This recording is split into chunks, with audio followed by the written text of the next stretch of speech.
नमस्कार। आज हम एक दस्तावेज देख रहे हैं उत्तर प्रदेश सरकार की उपलब्धियों पर। जी। ये 2017 के बाद की योगी आदित्यनाथ सरकार के कामों का लेखा जोखा है। और ये भी कि भाई 2024 और 2027 चुनावों में किन मुद्दों पर बात हो सकती है। हाँ, एक तरह से भविष्य का आधार। बिल्कुल। तो चलिए देखते हैं इसमें क्या क्या है। मतलब कानून व्यवस्था, इंफ्रास्ट्रक्चर, स्वास्थ्य, शिक्षा, अर्थव्यवस्था, काफी कुछ कवर किया गया है। जी, लगभग हर क्षेत्र को छुआ है। हमारा मकसद है कि जो मुख्य बातें हैं उनको समझें। सही। तो शुरुआत होती है कानून व्यवस्था से। दस्तावेज कहता है कि पहले जो एक गुंडा राज की छवि थी वो अब सुरक्षित उत्तर प्रदेश में बदली है।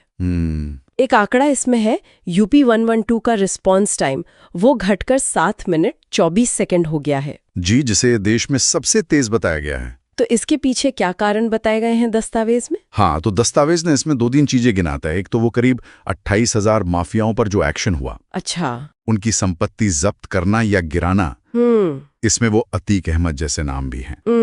दूसरा, पुलिस में भर्ती काफी बड़ी संख्या है, 2.16 लाख से ज्यादा। और फिर टेक्नोलॉजी का इस्तेमाल, जैसे वो 11 लाख सीसीटीवी कैमरे। और हाँ, महिला सुरक्षा में सुधार की भी बात है कि माहौल बदला है, ऐसा कहा गया है। अच्छा, तो मतलब सुरक्षा पर काफी फोकस दिखता है। इसके बाद दस्तावेज आता है इंफ्रास्ट्रक्चर पर। जी हाँ, ये एक और बड़ा दावा है। उत्तर प्रदेश को इंफ्रास्ट्रक्चर हब बनता हुआ बताया गया है। यहाँ क्या क्या बातें हैं?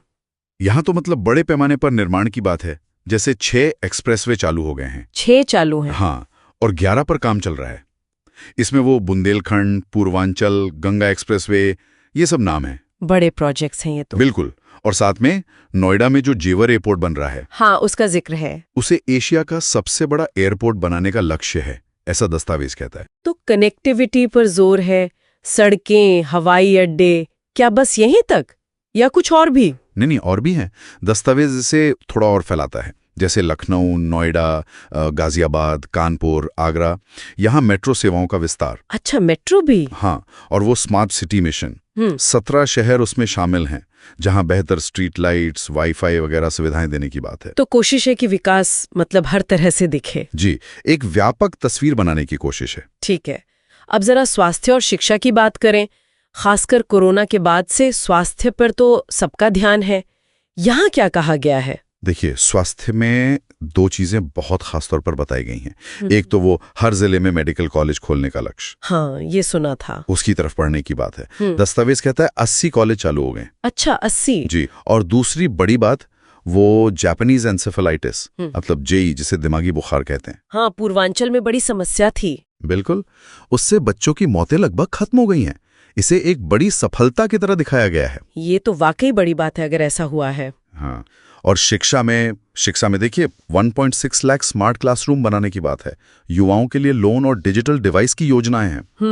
और वो आयुष्मान भारत योजना, उससे 49 लाख से ज्यादा परिवारों को मुफ्त इलाज मिला, ये आंकड़ा भी दिया है। तो एक तरह से ये लोगों पर निवेश है, मानव पूंजी जिसे कहते हैं। हाँ, दस्तावेज का नजरिया यही है कि ये सब मानव पूंजी में निवेश है। दिलचस्प है। अच्छा, अब आते हैं अर्थव्यवस्था पर। दस्तावेज का कहना है कि यूपी अब सिर्फ कृषि पर निर्भर नहीं रहा, मैन्युफैक्चरिंग हब बन रहा है। जी। ये कैसे साबित किया गया है? इसके लिए खास तौर पे वो ग्लोबल इन्वेस्टर्स समिट 2023 का हवाला है। हाँ, वो काफी चर्चा में था। जहां कहा गया है कि 40 लाख करोड़ रुपए के निवेश प्रस्ताव आए। 40 लाख करोड़? जी, बहुत बड़ा आंकड़ा है। और ये भी कि मोबाइल, इलेक्ट्रॉनिक्स, टेक्सटाइल, ईवी जैसे जो नए क्षेत्र हैं, उनमें यूपी एक पसंदीदा जगह बन रहा है। अच्छा। एक और आंकड़ा दिया है, सरकारी खरीद का पोर्टल है GeM, government e market place. हाँ, जेम। उस पर 65,000 करोड़ रुपए की खरीद के साथ यूपी देश में नंबर 1 है, ऐसा दावा है। लेकिन यूपी तो पारंपरिक रूप से कृषि प्रधान रहा है, उसका क्या उसे नजरअंदाज किया गया? नहीं, दस्तावेज ऐसा नहीं दिखाता। वो इसे किसान कल्याण से जोड़ने की कोशिश करता है। कैसे? जैसे रिकॉर्ड गन्ना भुगतान का दावा है, 2.8 लाख करोड़। ये तो किसानों के लिए अहम मुद्दा है। बिल्कुल। फिर 1.3 करोड़ किसानों को पीएम किसान सम्मान निधि का लाभ मिलने की बात है, जो सीधे खाते में पैसे जाते हैं। सोलर पंप, फसल बीमा, इन योजनाओं का भी जिक्र है। तो कोशिश है कि कृषि और उद्योग दोनों को साथ लेकर चलें। ठीक है, मतलब संतुलन बनाने की बात है। और आखिर में कुछ धार्मिक और सांस्कृतिक विकास का भी जिक्र है शायद। हाँ, बिल्कुल है। ये भी उपलब्धियों में गिनाया गया है। अयोध्या में राम मंदिर का निर्माण, जाहिर है। काशी विश्वनाथ कॉरिडोर का बनना और प्रयागराज महाकुंभ 2025 की जो तैयारियां चल रही हैं। हाँ, उसमें तो बहुत बड़े पैमाने पर तैयारी की बात है। जी, अनुमान है कि 50 करोड़ श्रद्धालु आ सकते हैं। तो ये सब बड़ी सांस्कृतिक उपलब्धियों में शामिल हैं। अच्छा, इसके साथ कुछ ग्रामीण विकास के आंकड़े भी जोड़े हैं क्या? हाँ, कुछ आंकड़े हैं, जैसे 40 लाख घर पीएम आवास योजना के तहत दिए गए। गरीबों के लिए घर वाली योजना। जी, और 2.6 करोड़ से ज्यादा शौचालय बनाकर खुले में शौच मुक्त करने का दावा भी है। तो ये सब मिलाकर ना एक विकास का बड़ा कैनवस दिखाने की कोशिश की गई है। तो कुल मिलाकर देखें, ये दस्तावेज एक तस्वीर पेश करता है कि पिछले कुछ सालों में उत्तर प्रदेश में सुरक्षा से लेकर अर्थव्यवस्था, संस्कृति, ग्रामीण विकास, हर मोर्चे पर काफी बदलाव हुए हैं। जी, और दस्तावेज का जो निचोड़ है वो यही है कि ये काम जमीन पर दिख रहा है। उसमें एक लाइन है, काम बोलता है। बिल्कुल।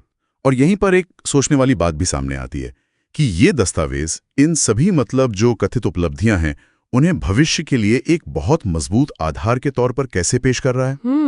और ये विचारणीय है कि ये जानकारी, जिसमें सफलताओं पर जाहिर काफी जोर है, ये किस तरह से लोगों की राय को, पब्लिक परसेप्शन को प्रभावित कर सकती है, जो शायद इस तरह की स्रोत सामग्री का मकसद भी होता है।